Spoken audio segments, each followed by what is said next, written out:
O Senhor esteja convosco, Ele está no meio de nós. Proclamação do Evangelho de Jesus Cristo segundo Mateus. Glória a vós, Senhor. Naquele tempo, partindo dali, Jesus viu um homem chamado Mateus sentado na coletoria de impostos e disse-lhe: segue-me. Ele se levantou e seguiu a Jesus. Enquanto Jesus estava à mesa em casa de Mateus, vieram muitos cobradores de impostos e pecadores e sentaram-se à mesa com Jesus e seus discípulos. Alguns fariseus viram isso e perguntaram aos discípulos: por que o vosso mestre come com os cobradores de impostos e pecadores? Jesus ouviu a pergunta e respondeu: aqueles que têm saúde não precisam de médico, mas sim os doentes. Aprendei, pois, o que significa: quero misericórdia e não sacrifício. De fato, eu não vim para chamar os justos, mas os pecadores. Palavra da salvação, glória a vós, Senhor. Querido filho, querida filha, nós estamos no 10º domingo do tempo comum. A primeira leitura de hoje, o profeta Oséias dirige duras críticas às práticas religiosas exteriores e infecundas, tanto do sacerdócio do povo quanto também do povo de Israel, que ofereciam sacrifícios e holocaustos, mas não correspondia ao amor de Deus. Ofereciam práticas pagãs e externas somente. O profeta denuncia tais práticas e ao mesmo tempo anuncia que Deus prefere o amor, a misericórdia ao sacrifício. Viva o amor e no amor e na misericórdia. O amor e a misericórdia têm muito mais sentido do que ofertas vazias, do que ofertas sem sentidos. O profeta Oséias faz uma proposta de conversão para as pessoas, para que possa construir um verdadeiro projeto de vida. A mudança a partir do coração, a partir de dentro. O profeta Joel vai nos dizer: rasgai o coração e não as vestes. Que nós possamos fazer essa mudança. As práticas a partir de dentro. A conversão a partir do coração. O povo insistia em sacrifícios e ritos externos. E Deus esperava daquele povo, e espera de mim, de você e de nós, mudança a partir de dentro. O amor verdadeiro, a doação profunda, a misericórdia e a mudança de vida e a mudança de atitudes e de comportamentos. Deus pede de nós uma resposta de amor, de doação e de entrega profunda e verdadeira. Na segunda leitura de hoje, o apóstolo Paulo ressalta a dimensão da fé em Abraão. Abraão, nosso pai na fé, que acolhe a palavra de Deus com uma entrega profunda, incondicional e uma confiança ilimitada. Que nós possamos, de fato, viver com profundidade a nossa fé em Deus. Como Abraão, o nosso pai na fé. Esse é o desafio de todos nós, a exemplo de Abraão, para que possamos cultivar uma fé profunda, verdadeira, forte, heróica e inabalável. Que nós possamos rezar sempre: Senhor, eu creio, mas aumenta a minha fé. No Evangelho, Jesus e os apóstolos anunciam o reino de Deus. Jesus não só anuncia com palavras, mas com atitudes, com ações. No Evangelho de hoje, ele chama o pecador. Os necessitados do perdão são mais doentes do que os paralíticos, do que os coxos, do que os cegos, do que os leprosos. Repito, aqueles que necessitam do perdão, da misericórdia, aqueles que estão afastados de Deus, eles são mais doentes, mais enfermos e necessitam da cura, da libertação e da restauração do que aqueles que estão doentes fisicamente. E Jesus chama o pecador. Jesus viu Mateus e o chamou para o discipulado. Hoje, querido filho, querida filha, Nosso Senhor Jesus Cristo quer olhar para você e Ele te chama para sair desta situação que você está. Mateus era um pecador público, um cobrador de impostos, que foi visto e chamado por Jesus. E ele levantou e seguiu nosso Senhor. Jesus, ele tem uma preferência para os mais afastados, por aqueles que estão distantes.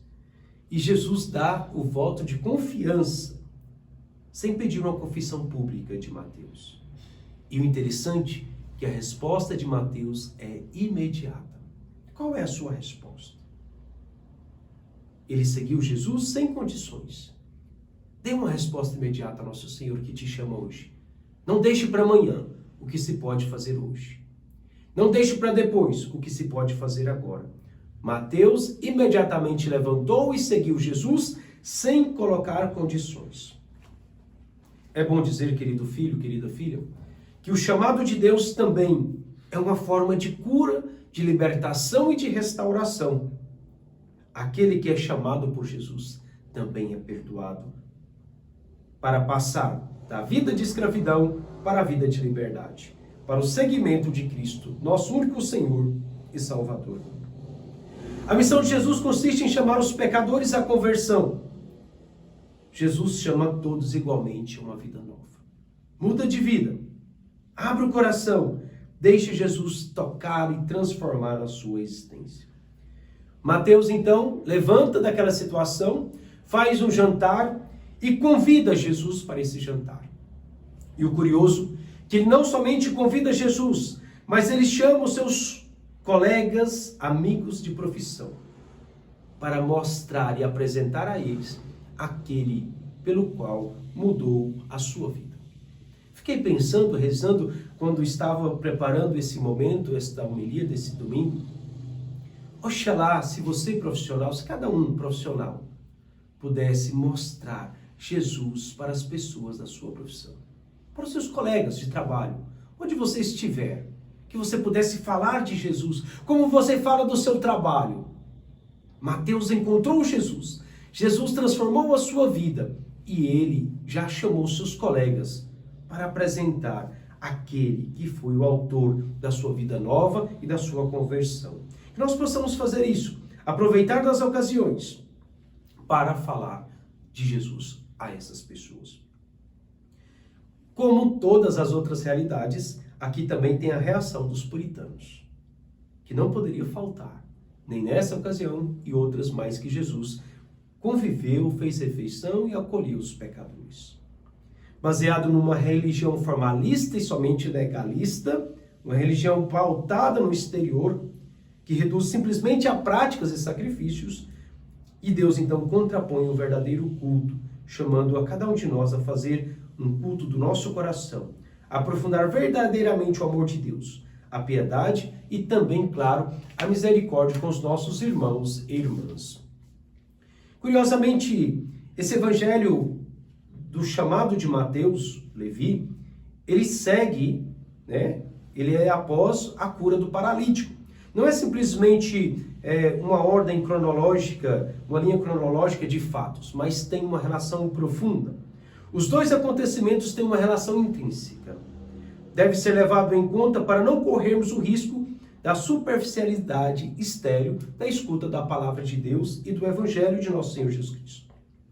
Tanto a cura do paralítico quanto o chamado de Mateus existem vários pontos em comuns e eu gostaria de compartilhar alguns deles com vocês. Primeiramente, os dois estão numa situação estática. Os dois estão parados. Um deitado numa maca, outro sentado na coletoria de impostos. Os dois Jesus dá uma ordem para abandonarem as posições originais, a posição de comodismo. Hoje nós somos tocados e muito à parte de uma posição cômoda. E assim podermos cada dia mais voltar o nosso coração para Deus. Então, levantar dessa situação original. Chama-nos a uma nova realidade. Em um, levanta-te, e o outro, Jesus diz, segue-me. Tanto o paralítico quanto Mateus, o perdão dos pecados torna-se fundamental. Ademais, a reação dos escribas e fariseus diante das atitudes e ensinamentos de Jesus também é idêntica. Acusam-no de blasfemo e reprovam a sua proximidade com os pecadores e os publicanos e não acreditam na divindade de Jesus, que tem o poder de perdoar os pecados. No paralítico, antes de ser curado de sua enfermidade física, ele recebe o perdão dos pecados. Tem ânimo, meu filho, os teus pecados estão perdoados. Mateus, antes de ser declarado pecador que necessita de perdão, Jesus o faz levantar da coletoria de impostos.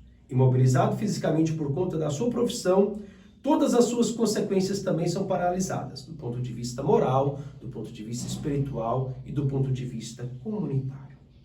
Querido filho, querida filha, tanto o paralítico quanto Mateus, Jesus dá uma ordem. Levanta-te e o outro segue-me. Tendo levantado, o paralítico seguiu Jesus. Nós somos convidados a levantar. Inclusive, esse verbo, ele pode ser traduzido também do grego como ressuscitar.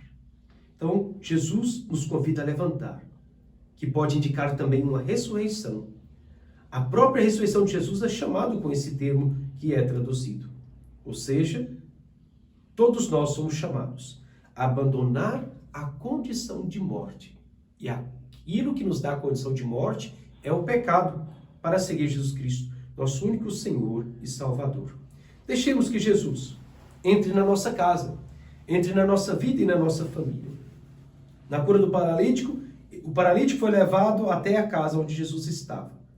Mateus, Jesus vai à casa de Mateus. Ao entrar na casa de alguém significa intimidade, liberdade e familiaridade. Nós possamos criar isso na nossa relação com Jesus. Deixar Jesus entrar na nossa casa. Esse Jesus que perdoa os nossos pecados e que acolhe os pecadores, que sentam à mesa com eles e que ao mesmo tempo exige uma mudança de vida e uma mudança do coração. Que Deus nosso Senhor nos ajude a viver com intensidade a cada momento da nossa vida. E 2 ensinamentos fundamentais podemos tirar desse evangelho. Primeiro, Jesus veio para salvar a todos, de modo especial os doentes, os enfermos e os pecadores. Esses que necessitam do médico divino, do divino médico, nosso Senhor Jesus Cristo. Acolher os pecadores na casa, na igreja, para que façam experiência profunda do amor de Deus, que tem o poder de perdoar os pecados, que tem o poder de mudar a vida. E o segundo elemento, justamente baseado no profeta Oséias, capítulo 6, versículo 6, Jesus declara a sua opção pelos mais pobres e vulneráveis, a sua opção pela prática da misericórdia, mas por ações religiosas vazias e sem cumprimento profundo do amor, sem a vivência profunda do amor. Que o Senhor nos ajude a viver com intensidade essa experiência do amor de Deus e mudar de vida e sairmos dessa posição de comodidade para que possamos cada dia mais estar na presença de Deus. Louvado seja nosso Senhor Jesus Cristo, para sempre seja louvado.